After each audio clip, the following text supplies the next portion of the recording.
The sheriff's deputies thought they were there to remove an elderly homeowner. By the end of the day, they would be answering questions from county investigators instead. 78-year-old Walter Grayson stood behind his screen door as two deputies walked up his driveway carrying official paperwork. Across Willow Creek Estates, curtains moved. Front doors opened. Neighbors stepped onto porches. Everyone knew Walter, and everyone knew exactly why those deputies were there. For nearly a year, HOA President Brenda Holloway had been trying to force him out.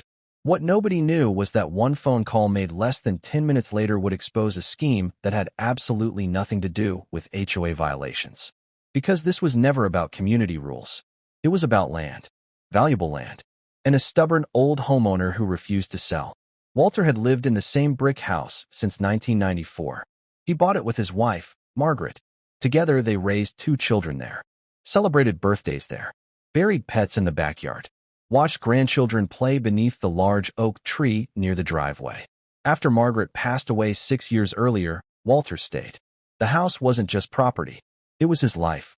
Most people understood that. Brenda didn't. 2 years earlier, a regional development company purchased vacant commercial property near the entrance of Willow Creek Estates.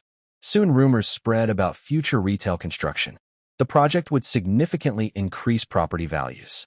One problem remained. Walter's corner lot sat directly between the developer's preferred expansion route and the main road. Representatives approached him twice. Both times Walter politely refused. The offers weren't bad, but he wasn't interested. To him, selling meant leaving the last place connected to his wife. After the second refusal, strange things started happening. HOA violation notices began appearing. At first they seemed minor. A garden border extended 3 inches too far. A mailbox needed repainting. A decorative bench supposedly violated community standards. Walter fixed some issues. Others made no sense. Still, the notices kept coming. Then came the fines. $50, $100, $200. Soon they arrived, almost weekly.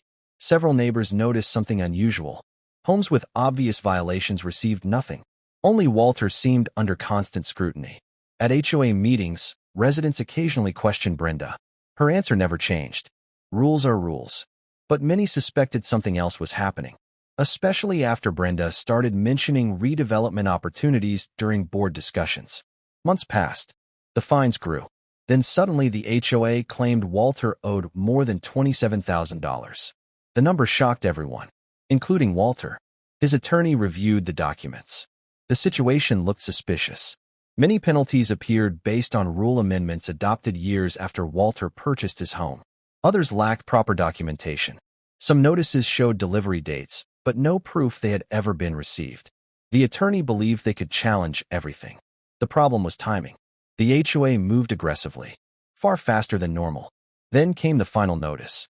Pay immediately, or face legal enforcement. Walter refused. Not because he couldn't pay, because he believed the HOA was abusing its authority. 3 weeks later, the deputies arrived. They approached respectfully. Both men appeared uncomfortable. Deputy Ryan Mercer reviewed the paperwork one final time before knocking. Walter opened the door before they could. "Morning, gentlemen." Neither deputy smiled. They explained why they were there. Walter listened quietly, then nodded. "I understand." The deputies seemed surprised. Most people argued. Walter didn't. Instead, he asked a simple question. "May I make one phone call first?" Deputy Mercer agreed. Walter thanked him and disappeared into the house. Several neighbors watched from across the street. Brenda watched too, standing near her SUV, arms crossed, confident, certain she had finally won. What happened next confused everyone. Walter wasn't calling a lawyer. He wasn't calling family. He wasn't calling the media. He was calling someone at the county land records office. A woman named Carol Whitaker. The conversation lasted less than 3 minutes. Then Walter returned outside and waited. Nothing happened. 5 minutes passed. 10. 15. Brenda began smiling again. The deputies exchanged uncertain glances. Then Deputy Mercer received a phone call. His expression immediately changed.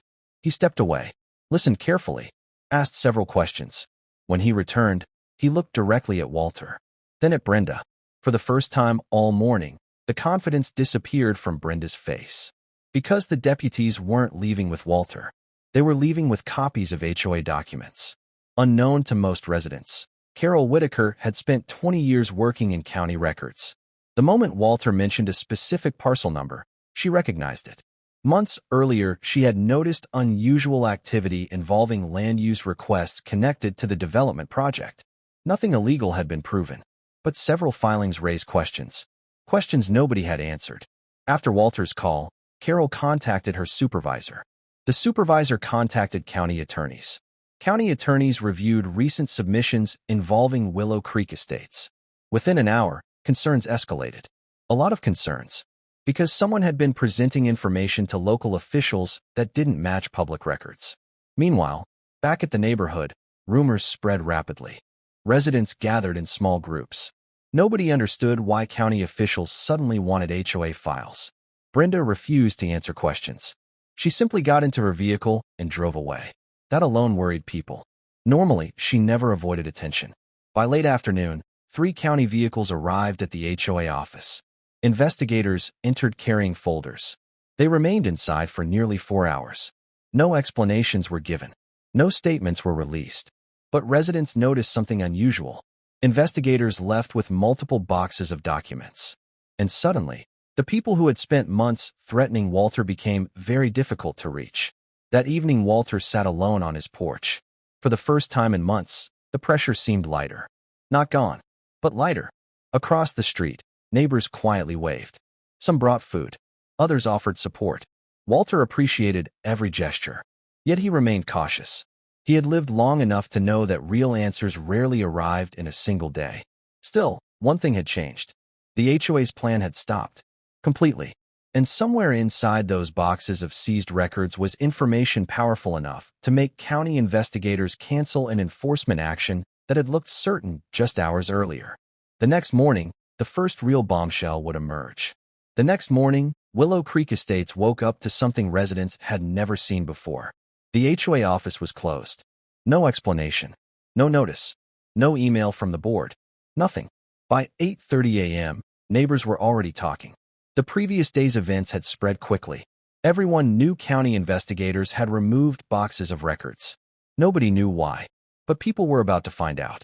At 9:12 a.m., HOA President Brenda Holloway arrived at the office. She looked exhausted. Gone was the confidence residents had seen for months. As she unlocked the door, 2 county vehicles pulled into the parking lot. Several investigators stepped out. This time they weren't there to collect records. They were there to ask questions. A lot of questions. Questions Brenda clearly wasn't prepared to answer. The investigation centered on something surprisingly simple. Money. Specifically, how certain HOA fines had been calculated. As investigators reviewed records, they discovered inconsistencies. Large inconsistencies. Fine amounts didn't match board approvals. Some violation notices existed in HOA files, but had never been properly delivered. Several documents contained conflicting dates. Others appeared to have been modified after they were created. Then investigators found something even more troubling. Emails. Hundreds of emails. Among them was a chain of messages between Brenda and representatives connected to the development project. The messages didn't directly discuss removing Walter, but they revealed something important. Brenda had repeatedly discussed how Walter's property was the primary obstacle preventing a planned commercial expansion route. One message stood out. It referred to increasing pressure on resistant homeowners. Another discussed how delays were costing developers money. Suddenly, the situation looked very different. This wasn't merely an HOA enforcing rules. It appeared to be an HOA leadership group targeting a specific homeowner while outside parties stood to benefit. That changed everything. By the end of the week, county attorneys became involved. The HOA's legal actions against Walter were immediately suspended. Investigators continued reviewing records. More residents began coming forward. Many had stories. Some described intimidation. Others recalled being discouraged from requesting financial records. Several former board members reported concerns they had raised years earlier. Concerns that had been ignored. The deeper investigators looked, the worse things became. And for Brenda, the situation was rapidly falling apart. Meanwhile, Walter tried to return to normal life. Every morning, he sat on his porch with coffee. Every evening, he watered Margaret's roses. He avoided interviews, avoided attention, avoided gossip. That only increased respect for him. Neighbors admired the way he handled everything. There were no angry speeches. No public attacks. No attempts at revenge. He simply wanted to be left alone in the home he loved. But events had grown beyond him. The story eventually reached local news outlets. Reporters began asking questions. Residents started demanding emergency HOA meetings.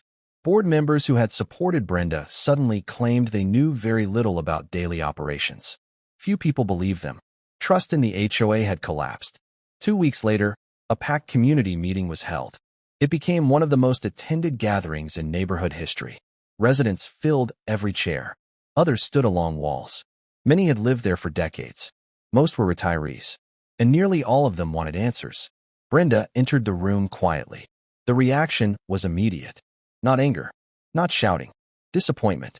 The kind of disappointment that hurts more than criticism. For months, she had insisted everything was about rules. Now residents knew there was much more to the story. When questions began, Brenda struggled to respond. Several times she referred people to attorneys. Other times she claimed she couldn't discuss ongoing investigations. The meeting lasted nearly 3 hours.